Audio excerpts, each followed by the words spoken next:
Tu sais ce que ça fait d'essayer de deviner la sortie d'un labyrinthe plongé dans l'obscurité totale?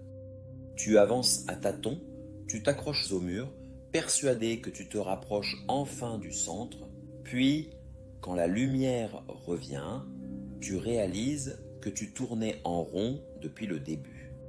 C'est exactement ce qui arrive quand deux personnes tentent de se comprendre alors qu'elles ne fonctionnent pas de la même manière. Pas par mauvaise volonté, pas par froideur, juste parce qu'elles vivent la réalité à travers deux architectures mentales distinctes.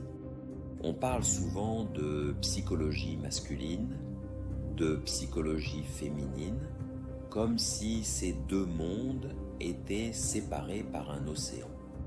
En réalité, ce ne sont pas des continents opposés, mais deux systèmes d'exploitation différents, deux façons d'interpréter ce qui se passe, deux logiques, chacune cohérente dans son propre univers. Beaucoup d'hommes abordent les tensions comme des équations. On observe le problème, on identifie la faille, on veut réparer. C'est une manière d'aimer, rendre la vie de l'autre plus stable, plus simple, plus fluide. Beaucoup de femmes, elles, n'attendent pas une solution immédiate.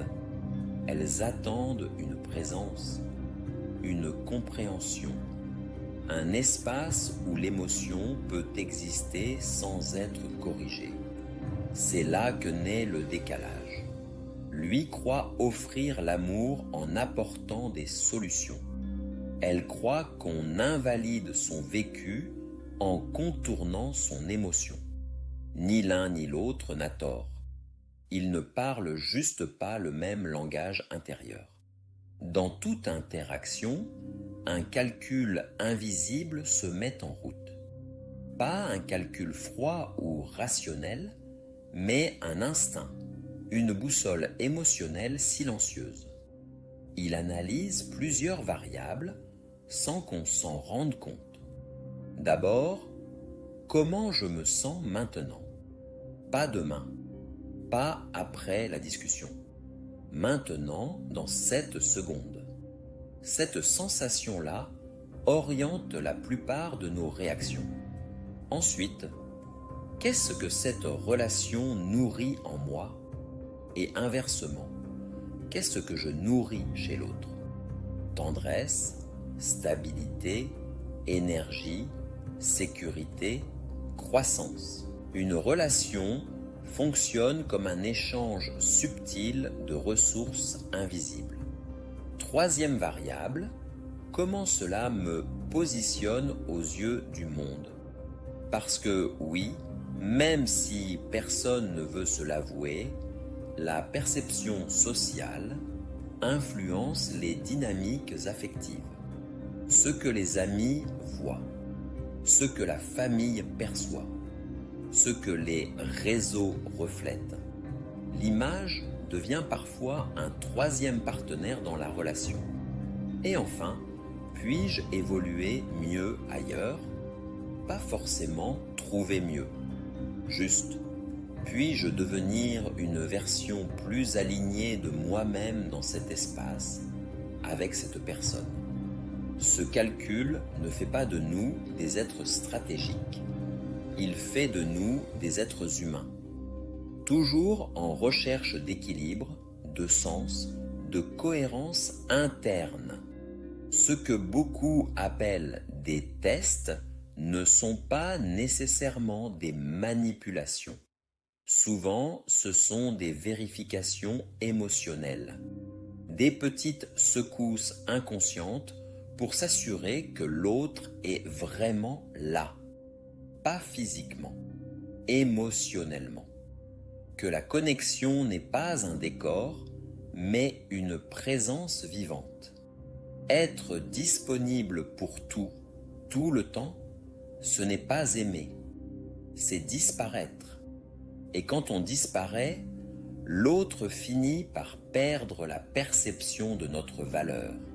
La valeur dans une relation ne vient pas de la complaisance, mais de la cohérence. Qui je suis, ce que je défends, ce que j'incarne.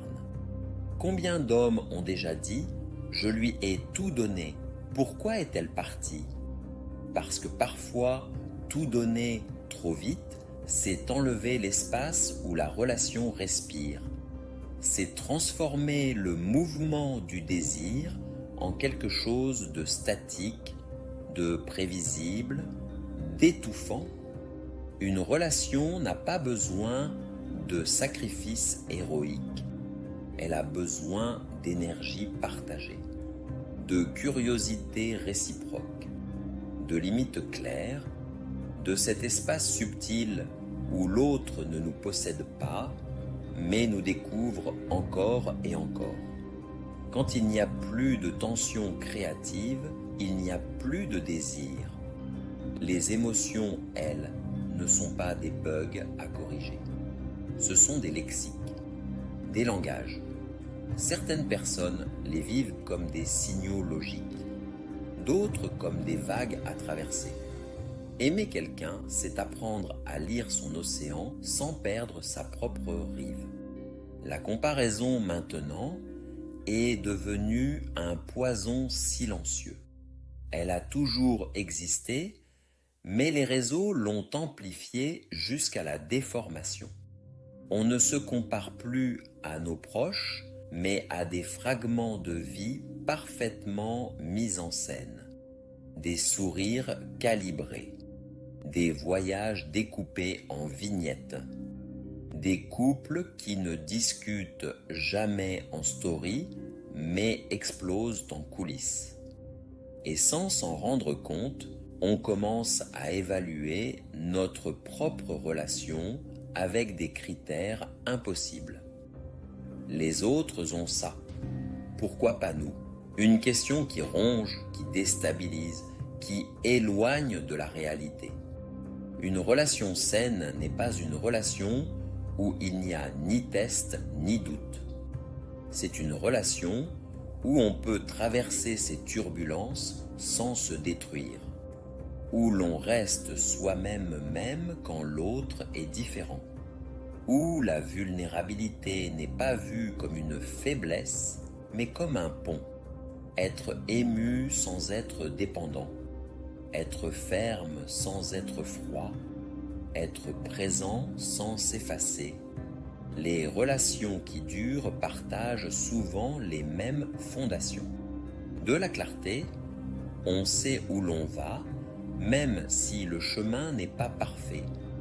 De la stabilité, on n'a pas peur de disparaître du jour au lendemain. De la réciprocité, ce n'est pas une extraction, c'est une construction. Et du respect, on aime l'autre pour ce qu'il incarne, pas pour ce qu'il fournit. Quand tout s'effondre, chacun réécrit l'histoire à sa manière. Ce n'est pas un mensonge, c'est une forme d'autoprotection. On rend le passé vivable pour mieux respirer le présent. Mais la vraie question n'est presque jamais « qui a eu tort ?» La vraie question c'est « à quel moment avons-nous cessé de nous parler pour commencer à nous évaluer ?» Ce n'est pas la méfiance qui sauve, c'est la lucidité. Voir les dynamiques sans les diaboliser. Comprendre les mécanismes internes sans les juger.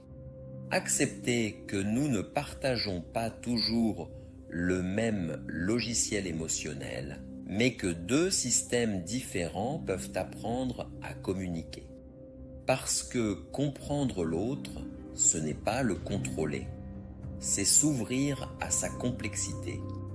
Et parfois, le vrai langage du féminin ou du masculin, c'est simplement la capacité à reconnaître un monde qui n'est pas le nôtre, mais qui mérite d'être écouté.